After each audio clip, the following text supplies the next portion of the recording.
Tears welled in her eyes as the wild boar charged, yet before fear could take hold, Bruno leapt between them without hesitation. He growled, barked, and drove the animal away like a trained soldier. No one could have imagined this moment when Lily first saw him, thin, limping, and tied to a fence like he didn't matter. She had only $5 saved from chores and gave it all without a second thought. Others called it foolish. But to Lily, he wasn't a problem, he was a promise. She named him Bruno, and from that day on, they belonged to each other. After Lily brought the injured German shepherd home, she named him Bruno and gently laid him on a bed of old blankets in the family barn. His body was weak, his eyes distant, and he flinched at every sound. He never barked, never growled, just watched the world, with the quiet sorrow of a soul that had seen too much. But Lily didn't walk away. Every morning, she greeted him with a cheerful, "Good morning, buddy," and every night she tucked him in like he was family. She read to him aloud, shared her sandwich crusts, and even placed her favorite stuffed animal beside him, hoping he would feel safe. Her grandparents watched in silence, unsure if the dog would ever recover. But Lily believed in him. Days passed, and then just once Bruno wagged his tail. It was small, uncertain, but it was enough. That one movement told her what she already knew: Bruno was beginning to heal. It wasn't long before Lily's grandfather began noticing strange things about Bruno. One evening, a military documentary played on the living room television. As soon as the sound of marching boots echoed through the room, Bruno snapped to attention. His ears stood tall, his body rigid like a soldier, answering a silent command. Lily noticed it too. "Grandpa, why did he do that?" she whispered. The next morning brought an even stranger moment. Lily accidentally dropped a metal bucket of grain, and before she could even react, Bruno leapt between her and the noise, his body protective and alert. Later, in a moment of play, Lily pointed her finger like a toy gun and shouted, "Bang!" Without hesitation, Bruno dropped to the ground and lay still, playing dead with eerie precision. No one had ever taught him that. Her grandfather, watching from the porch, furrowed his brow. "That dog's been trained," he said softly. "Not just trick, serious training." Lily looked at Bruno, who now lay peacefully by her feet, and felt something stir in her chest. Maybe he hadn't forgotten everything. Maybe a part of him still remembered who he once was. The sun was setting when it happened. Lily had wandered a little too far, chasing butterflies near the edge of the woods behind the farm.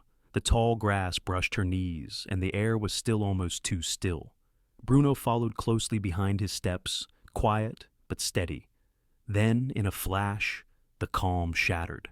A rustle erupted from the bushes, and a massive wild boar burst out snarling, charging straight toward the tiny girl. Lily froze. Her heart leapt into her throat, her legs too stiff to move. But Bruno didn't hesitate. With a fierce, thunderous bark that echoed through the trees, he launched himself in front of her, placing his body between Lily and the oncoming danger. The boar lunged, tusks glinting in the fading light, but Bruno circled and dodged with the precision of a trained warrior. He barked with fury, his body low, intense growling, herding the beast away from Lily, step by step. The woods trembled with the clash of nature and loyalty. Lily collapsed to her knees, tears blurring her vision as she watched Bruno stand his ground. The boar, finally overwhelmed, let out a guttural grunt and disappeared into the trees. Bruno turned back. His sides heaved with exhaustion, but he was calm. He walked to Lily and gently licked her trembling hand, as if to say, "You're safe now." That night, her grandfather made a quiet decision. "We're taking him to the clinic," he said. "This dog's no stray." And deep down, they both knew Bruno had just revealed a piece of who he truly was: a protector, a soldier, and now, a hero. The morning after Bruno saved Lily from the wild boar, her grandfather stood on the porch deep in thought. "We need to get him checked properly," he said. There was something about the dog, something that went far beyond instinct. They took him to the small-town animal clinic, nestled between the feed store and the old bakery. Inside, Dr. Simmons welcomed them kindly and began his examination, running his hands gently along Bruno's scarred frame.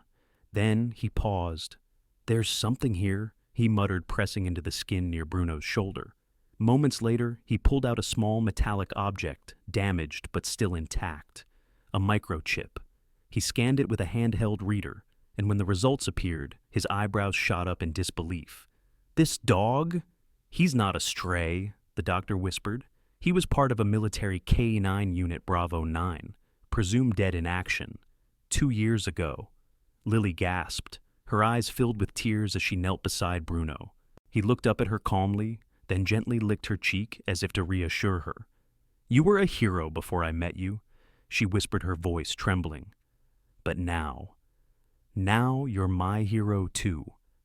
In that moment, the $5 dog became something so much more proof that what's broken can still be brave, that loyalty never truly dies, and that sometimes the most unlikely souls carry the deepest strength. And Bruno, quiet and steady, simply wagged his tail, as if he already knew. It didn't take long for Bruno's story to spread across the town. Dr. Simmons, deeply moved by the discovery of Bruno's true identity, contacted a local reporter who had once served in the military. Within days, the town's small newspaper ran the headline, "Forgotten K-9, Hero Found by 10-Year-Old Girl." The article touched hearts in ways no one expected.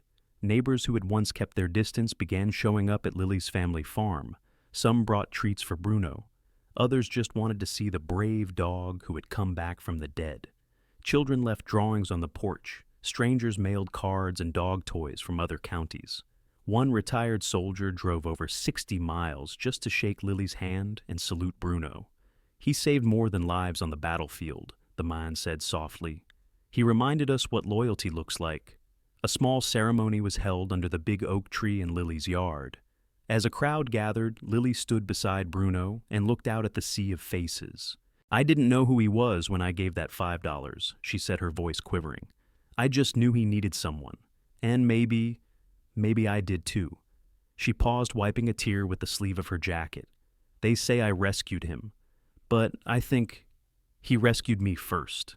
Bruno stood beside her, calm and proud, his tail gently wagging, just enough to let everyone know he understood every word.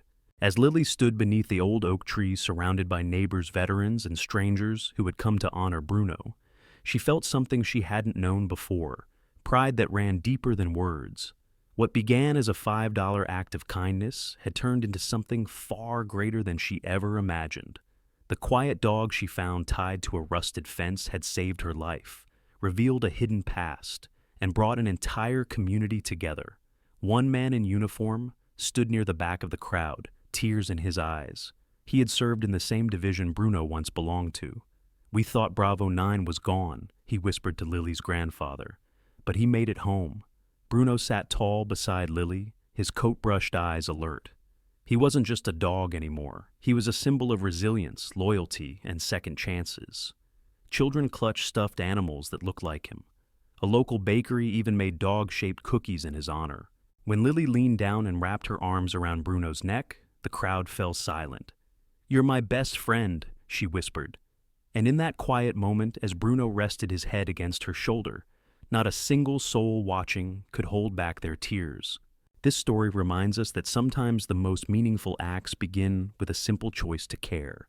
A little girl gave all she had, just $5, not because the dog was perfect, but because he needed someone. In return, that broken dog became a hero. For older adults, this message hits close to home. Many of us have known lost loneliness or moments when we felt forgotten.